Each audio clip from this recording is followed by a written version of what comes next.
And that was a disgraceful performance, in my opinion. We threw that game. We gave it away by doing that. We gave them the friggin' game. In my opinion, that sucked. What's that? Playoffs? Don't talk about it. Playoffs? You kidding me? Playoffs? I just hope we can win a game. Stop! Stop! He's already dead. Where do I begin with this one? Well, this is a re-upload because I forgot about the audio system, and so I was accidentally muted. Which is a shame because I was pissed. I'm still pissed, but it's kind of a... Season's over. The season is over. It's done. Oh, to be sure, technically by, 6 games up if you include 2 games in the regular season. And I said we're going to lose in 5. 7 games. 7 worthless games. You want to watch them, you don't want to watch them. Who cares? Right? 7 worthless games of basketball. Before all intents and purposes, the season is over. And why can we say the season is over? The other team is longer, they're more athletic, they're better coached, and they don't have a 33-year-old on a hammy. You know, I gotta give it to Romp 2.0, official Romp. You know, on Twitter, YouTube, shut this guy out, super smart guy, well aware of everything, and he was on it before anyone else, and I was critical on Dale Moy too, but this guy hit it right on the head. Stop name chasing. Stop chasing. It's the kind of same thing with DeAndre Jordan and Paul Millsap. Stop chasing guys who are 33 years old. And speaking on that, I want to talk about one of the few positives of the game. Contrary to what some people think, Paul Reed, he played great tonight. The plus minus is going to tell you that. The second unit, what you need to understand is what Doc Rivers said in Detroit. This is on James Harden. This is the guy who can't convert a single field goal at it. 3 field goals out of 12 tries, and it's not even that. How about the ones where, like, late in the fourth quarter, you know, you're just going up and you lose the ball and it's a turnover. And this guy, it's hard to get productive plays out of James Harden right now. And Doc Rivers is using James Harden kind of in that Lou Williams role with the second unit. But, again, to reiterate, excuse me slightly there, but to reiterate, James Harden is not capable of getting those buckets. So, here's an example. I thought Paul Reed, we were all talking about how a rim-running big man with Paul Reed. You only really tried once tonight, and you couldn't get it because the pass was off. Speaking of which, James Harden passing lately, I'm really critical. Stop passing to Embiid's legs. What the fuck is with that? Throw it to his chest. Throw it to his arms. Why are you always bounce passing it to his ankles? It's stupid. It's seriously stupid. And is it the only pass you can make? Are you telling me the only pass you can make these days is a pass to his legs? Because come on now, man. He has a 7'2" wingspan. Throw it up there and let him get it. But I thought Paul Reed was rolling to the rim. And I thought that he, for the most part, he played incredibly well, especially defensively. He's been making some defensive stops. I'll put it in this perspective. He got 7 rebounds in 10 minutes. And basically a rebound a minute. Jordan Yang in 18 minutes, who absolutely stunk to bed tonight, only gave you 1 rebound. So, before you pin this on Paul Reed, we were outshot 91-75. Quite frankly, I would have put Embiid and Reed together just so I can get some rebounding. I kid you not. Because he's at a point where, yes, you can shoot the ball, but you can't defend and you can't rebound, which is 2/3 of the game, so you really can't do anything for me. You can hit shots. Whoopie-doo. I think another positive you can take is that Danny Green is a much better starter than Matisse Thybulle, even though Danny Green will sometimes go 2 for 9, it's whatever. I don't think of him as a starting solution. We've been through that last year. It is what it is. But between the two piles of crap in this irrelevant 7 games, if you want to try and take a puncher's sucker's chance, your best and only one is with Danny Green. So Matisse can stay unvaccinated. The only chance is Danny Green on the outside. It prevents double teams. I thought Joel got some good looks. I thought he also took some bad shots. There was something happening with that Raptors floor, who knows, but overall, it wasn't the worst game of a Nick Nurse Embiid situation. Back was probably one of the better ones, but still not anywhere close to enough. But that in of itself is also the indictment on Harden. We brought Harden in here so that needing Superman Joel Embiid would not necessarily be necessary. But it's still necessary because James Harden is not playing anywhere close to expectations, and that's because he lost the first step. But I just wanted to put it out there really early that Paul Reed did the thing. He got 2 steals in 10 minutes. I thought he contested a lot of shots. There was the one bad foul, 90 feet from the rim, but that's where you go with experience. That's where you have to let him grow into this and suffer that. You can't be like, oh my God, it's such a bad thing, and then go back to DeAndre Jordan. You can't. Especially now that you know you're going to lose in the first round. At this juncture, knowing that you are not and never will be a contender, wasting minutes on DeAndre Jordan or Paul Millsap is the definition of stupid. You gotta let Paul Reed run through this. You gotta let him experience this. Same thing with Charles Bassey. Charles Bassey is a different prototypical type of center. I love what he brings. I had a first round grade on him. I would love to get him minutes too. Since this season is de facto over anyway, don't put the bad over the good. It's time to get these young players minutes. You're not a contender anyway. It's over. The season's over.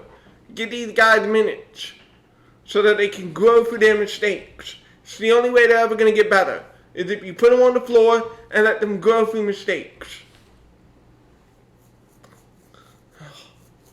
I don't know how you're going to trade Tobias Harris, but you're going to have to trade Tobias Harris.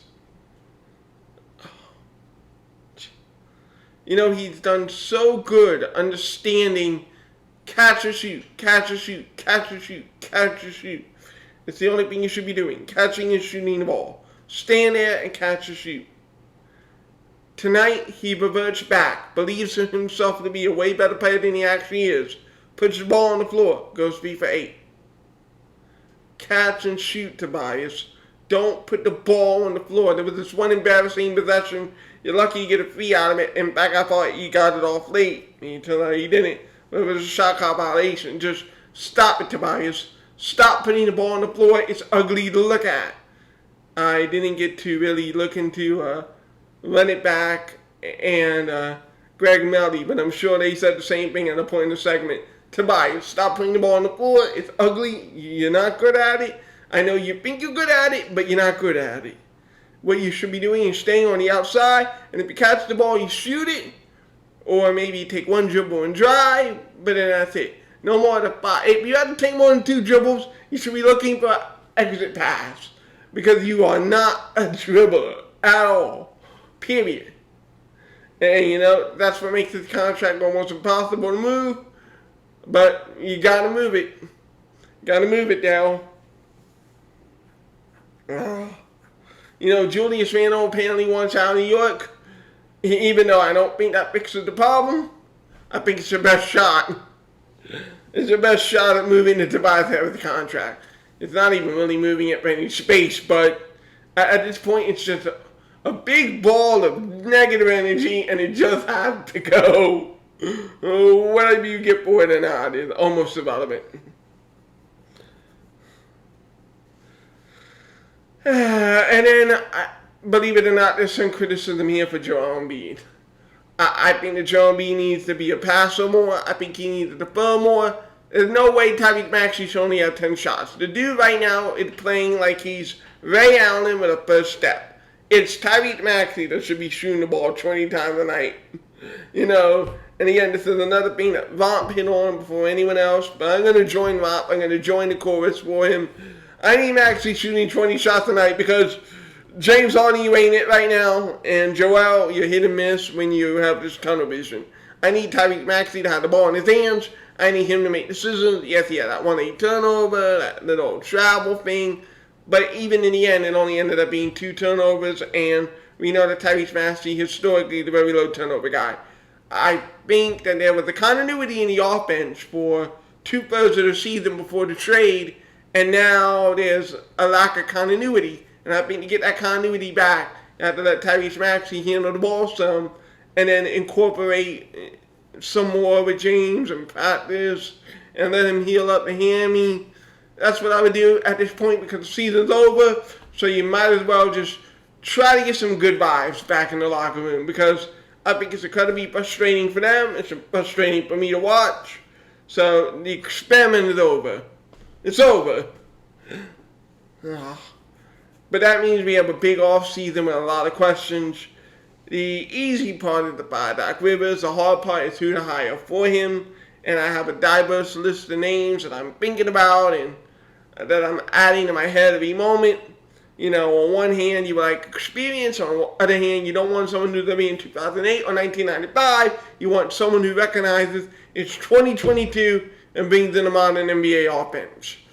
At the same time, I don't want some, you know, the big problem with Doc Rivers and even with Daryl Morey. They came here to cash in on the chip. That's all they care about. And I don't even know if they care about it that much. They don't have the passion, the drive, the energy for the game.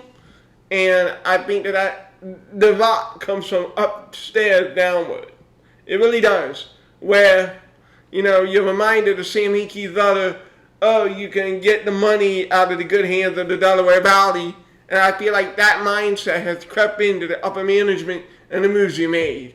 Because you're so worried about cashing in on Embiid's prime that you're going to go for this 33-year-old instead of doing the right thing, which is, you know, you get picks and get young players, you can get assets so that you get a superstar who maybe doesn't have a hammy injury or isn't 33 years old. But there's just a lot of difficult decisions ahead. A lot of tough, real decisions ahead that you did not have to be in this position, but you are in it now. You know, Daryl Morey made his own bed, and maybe technically for the year you're going to have to lie in it, but do you max James Harden? I do not know. The answer for me right now is actually leaning towards no. You're 33, you're on a hammy, and it doesn't look like you can have a first step. And I don't know if you can ever change your game. And, you know, unlike the Max Kellerman and the stuff, I'm not going to say partying. I just think athletically you're done. Like, the writing is on the wall. You can't beat anyone up dribble. For a reason, who cares? But the fact is you can't beat anyone up dribble. You know, it's the basketball version of Carson Wentz. You know, you see it where it's done athletically. And so you have to adjust your game. Now, unlike Carson, can you do that? Do you have the mental fortitude to change it? And can we change it? Can we fix it? I think a big step to fixing it, let's presume that Tyrese Maxey could be your second option. And Joel Embiid, can James Harden be my third option? I don't know if he can. You might have to take that pay cut to get into Bradley Beal, outright the cap space, trade Tobias Harris. You know, I didn't think that Bradley Beal would be a need, and I've argued against it, but James Harden is a real problem. And I can't get a consistent 20 out of him. When we get 20 and 8 from him, I think we're pretty much still like 6-1. We're Harden. When we get at least 20 points and 6 assists. It's in the other games where you don't get either one of those things where bad shit happens. And so that means that Harden isn't the guy anymore. So we need to bring in a guy like that. It's rough. It's really rough. A bunch of difficult decisions are going to have to be made, and I'm going to be here for all of them. There's going to be a coaching video that comes out tonight as well, but pretty much the off season has begun for me. 7 worthless games left. You know, the 5 playoff games, 2 regular season games. Who cares? So the off season for me and for us begins now. Six of the Universe signing off.